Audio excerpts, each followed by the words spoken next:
Hey guys, Mitch here. We would like to give a quick warning before the video starts. Overall, the theme of this episode will be pretty heavy, and as such, we'll be touching on a few sensitive topics. So, yeah, this is a quick trigger warning. The timestamps should be on screen right now, so please feel free to skip these parts if you feel like it. And don't worry, we won't be mentioning these topics after the provided timestamps. Alright, I won't take any more of your time. We hope you'll enjoy this video, and now to the podcast. Jello! Welcome to 4 in 1, where we prove that one brain cell. Is enough for four. I'm Gello. I'm Mitch. I am Jay. And I'm Z. So, from our previous episode, we have passed through the season of love, Valentine's Day. How about you guys? How was your Valentine's? What Valentine's? What Valentine's? Did you have a date? What did you do? Imagine having a date. May klase kami. Eto, online class. Pero okay lang, nabigyan ko si mama, si nanay, pati yung kapatid ko. Sheesh! Bet naman na Oh, bata, yes di ba? naman. How about you, Mitch? How was your Valentine's? On-site kami nun, so nag-commute ako. Naglatad ako like mga 11 a.m. Habang naglalakad ako, ang dami naka-red, dami may Damn. jowa, daming may Damn. nakahawak na flowers, chocolate. And I'm Agoy. like, oh, well, that's life, I guess. Mm. Sakit. Well, on-site din namin nung Valentine. So, I can definitely relate to Mitch. If hindi namin on-site on Tuesday, hindi ako pupunta. I would just hide and lock myself away sa bahay. Kasi, kahit saan ka tumingin sa SM, there's like people holding hands on a date with a bouquet of flowers and chocolate. Like, what? It's so Buti na lang online class lang. Buti Wednesday yung FTF namin. Hindi ikaw na si... Ang daming tao sa SM, ang hirap umuwi as in. Like, So normally, true. walang pila sa jeep, but yung day na yun, ang tagal ko naghintay sa terminal. Like, oh my gosh. Yeah, So tas sad. ang haba ng pila sa lahat. Because everyone is having a date everywhere. True. Since our topic for today is heartbreak, I would like to ask everyone, what was your worst heartbreak experience? Like, it doesn't have to be romance, it could be friendship, it could be anything. Like, just your worst heartbreak. Ang worst heartbreak nung namatay yung lolo ko. Oh, Yes. Ayun. Umiyak ako na umiyak nun. oh, I relate to you, I relate to you. condolences. Steve. Pandalen. Yun yung pinaka-worst heartbreak na na-experience ko thus far. I'd say my worst heartbreak was when umalis yung tito ko to Canada. He became a citizen there na ngayon din. Because nung bata ako, my mom used to be an OFW. So yung tito ko basically yung naging father figure ko, mother figure ko while growing up. Nung hinatid namin siya sa airport, nung paalis siya, ang lala ng iyak ko pag uwi. Tapos I remember like dalawang beses, I would like wake up in the middle of the night, nananaginip ako, tapos umiiyak ako kasi like, nananaginip ulit ako nung nag-goodbye ako. So, yun. Aww. That's so sweet and sad. I think it was back in 2015. Namatay yung, I wouldn't say lola, pero lola ng close friend namin. Kasi close ako pati sa kanya eh. So, after that, parang nag-felt na hollow yung ano ko for that time. And I think I cried myself to sleep at one point. Like I missed her already. So there's that. Makes me sad just thinking about it actually. Condolence. Condolences. Condolences, man. Christmas pa naman. Ano ba yun? Oh, sad. No. Siguro yung worst heartbreak ko is yung pusa ko. Because me and my mom, we like to foster cats. And last year, may foster kami na kuting. Probably about just a few months, maybe maximum 2 months old. When I went outside, I saw this small thing across the street. And when I went to look at it, yun, nakita ko siya, kuting siya. Tapos, sobrang init pa nun. Tapos, hindi siya makalakad. May sugat siya. And nakababad lang siya sa init. So, syempre naawa ko.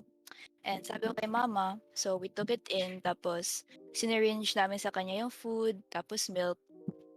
And yung next day, paglabas ko sa bahay, nawala na siya. So, yan, umalis siya. And syempre worried kami, sabi ko kay mama, ganun. And feeling namin baka kinuha na siya ng nanay niya, kasi talagang kitten lang siya, maliit. Pero nung hapon, pumunta sa akin si kuya, tapos sabi niya na bumalik yung kitten.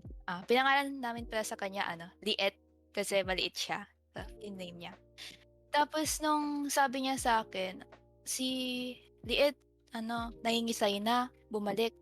Tapos sabi ko, hala, my gosh. So, yan, buwaba ako and nakita ko si Liit, yun nga, di na siya makagalaw. Sandoan lang siya sa garden namin. And yun, kinuha ko siya and doon na siya namatay sa amin. So, yung naisip ko, wow, talagang bumalik siya sa amin kasi doon lang niya naramdaman na may nag-care sa kanya and may nagmahal sa kanya. So, Oh, yun. Oh. poor Oh, wow, that's so Kitty. sad. Oh my So gosh. sad. Oh, pero yung fact na bumalik talaga siya sa inyo. No. But like at least, 'di ba, naramdaman niya na someone No took care of way. it. Oh, that's so sad. Yeah. And yun nga kasi nga nung tinake care namin siya, after a few hours naglakad na siya eh. So parang na-regain niya yung lakas niya ganun. So I really thought Actually, na mabuhay namin siya. What? Oh Yun. gosh, man. So sad. Oh. Oo. Oh. Sad. What? Sad. Oh man, animals are incredibly such so a soft spot, bro. Hmm. Man. sad naman ang story. God, yung It's gonna panimula be the natin ng movie. I would Sad sad. naman, grabe. Well, since ayun nga, we had our worst heartbreaks na, what do you think is the type of heartbreak na pinaka ayaw nyo? Fear the most, you know? What heartbreak you fear the most? I think I'll go first. Alright. The heartbreak I fear the most is a heartbreak na like full of regrets. Everyone, both of you or whoever was involved had a lot more to say and no one got closure. It just ended in a way that just no one could have peace of mind after. Like it's a heartbreak that would bother you for the rest of your life. At the end you didn't know like if you were wrong or if they were wrong, like no answers, no closure, no apologies. I feel like those are the worst heartbreaks because they're the most difficult to move on from, if it's even possible to move on from them. Yeah, man. I see. That's true. Yeah. It's true. That's heavy kasi, no? Like, Oo. Heavy carry burden mo on lang your siya. mind. Walang closure, like whatever. Sad. I guess yung sa akin is death. Thankfully, wala pa akong na-experience na namatayan sa amin, gano'n, na close relative, blood relative, gano'n. Although fortunate ako na hindi ko pa yun na-experience, parang I'm also scared na hindi ko alam kung paano ko i-handle yung ganong pangyayari. Like, I don't know if I'll shut down or ang dami mong pwedeng ma-experience na types of mourning and syempre takot din akong mawalan ng mahal sa buhay. And I think that's the same for all of us here. Yes, I agree. Yes. Yeah, same. Actually, same tayo. I think I could add something to what Mitch said.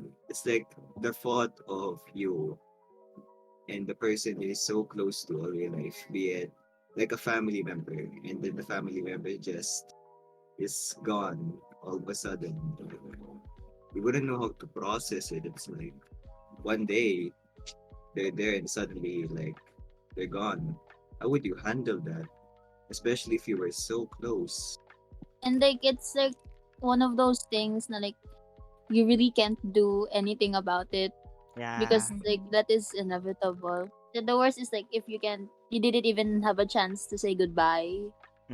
That applies to friends too.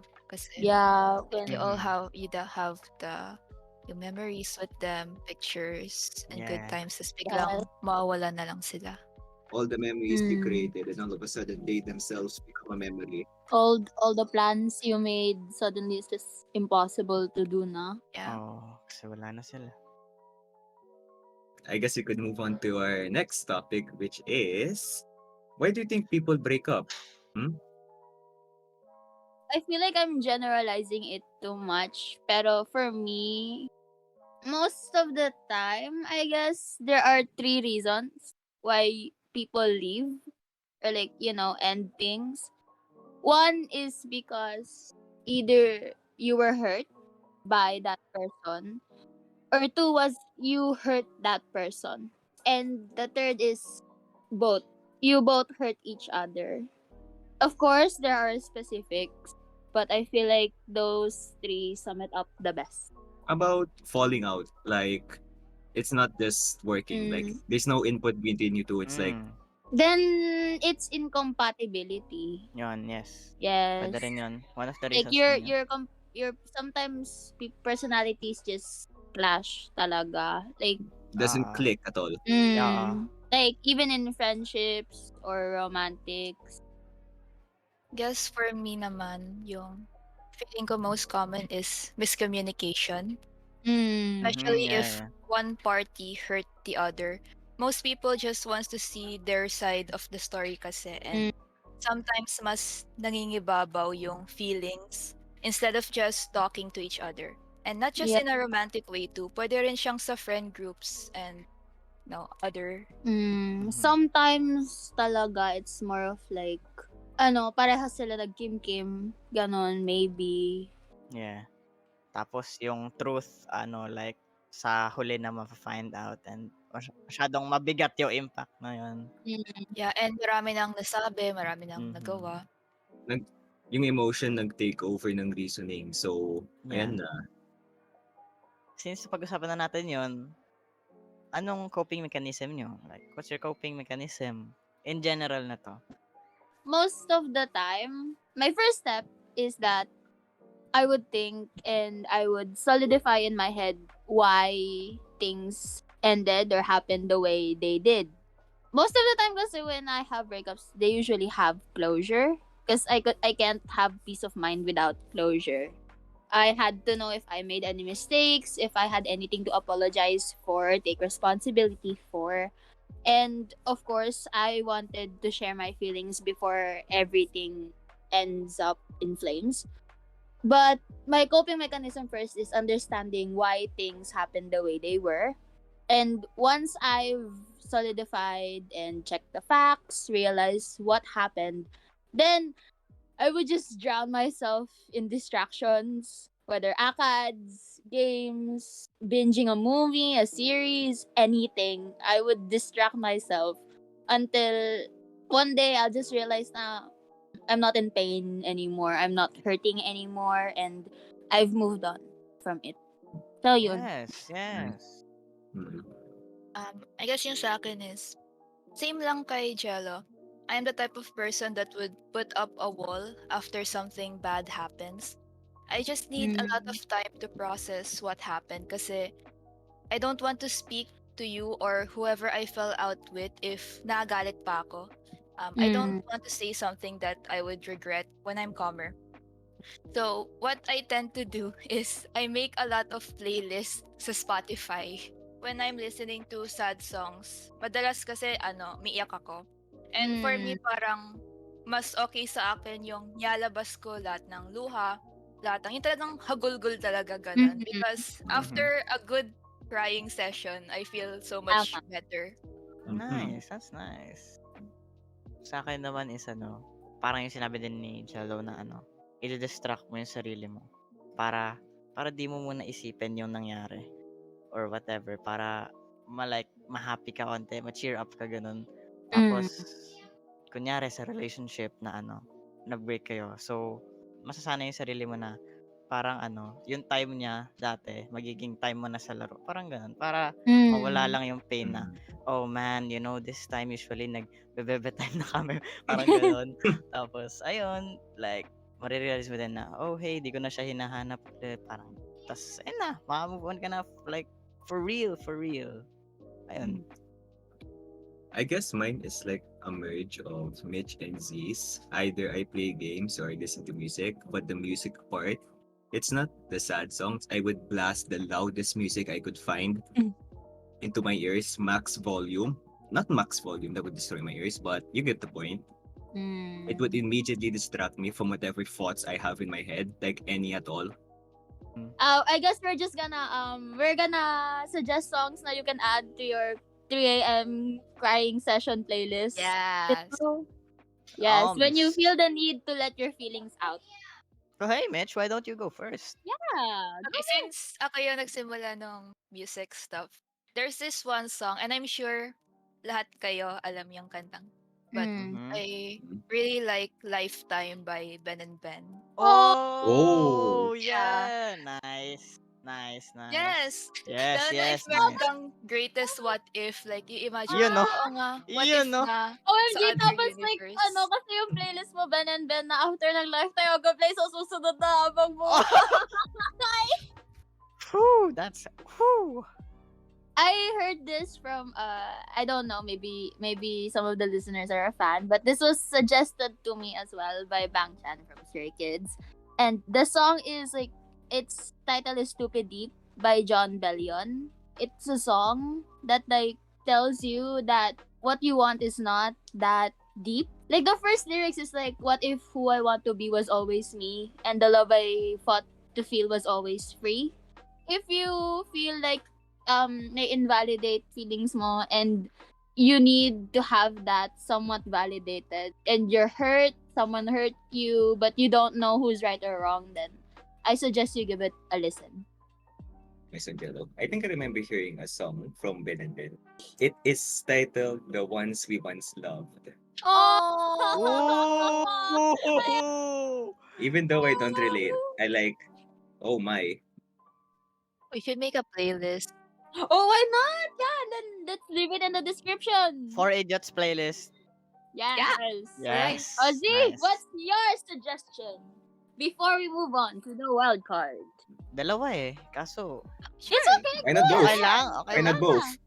Ang una Why not? is, if you could see me crying in my room. Oh! Alam niyo yun? Yes, yes. Yan ang may sasuggest ko sa inyong lahat para mag-sad moments kayo. And then, yung isa is, of course, somebody that I used to know. Oh.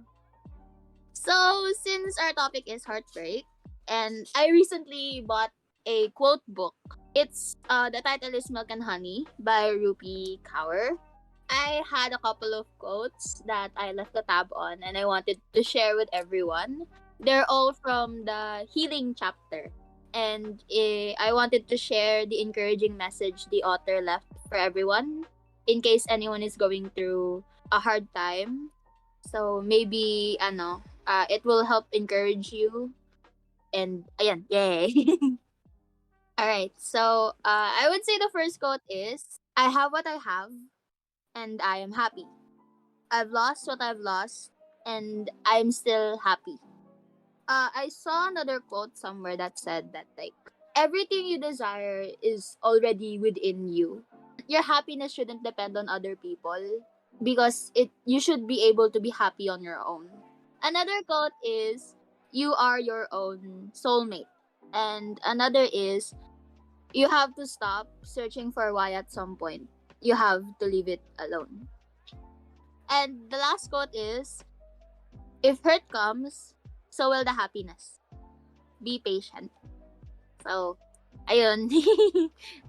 When you move on, the happiness that comes after it is immense. Yes. Yes, yeah. Just because na nasa bad place ka now doesn't mean na you'll always be in that bad place. Tama, tama. And you have to understand na like in our journey through understanding how to communicate with other people, how to figure out our emotions and how we communicate with others, we are bound to lose people and we are bound to make mistakes along the way because we're all just learning and growing up from it. I'd also True. like to mention that one quote, what was it? I think it was along the lines of you have to be happy on your own. Yes. For me, it means you're allowed to be happy from someone else, yes, but you also must know that sometimes you have to stand up on your own, be happy on your own. Because if you don't, and if you rely on that person too much, if they leave you, Mm. you'll eventually collapse like a house of cards. Yeah, Yeah. you'll They're break down to gone. pieces. Yes, and sabi nga ng Ben and Ben, all will be alright in time. Yes! Yes. Nice, Yes. nice.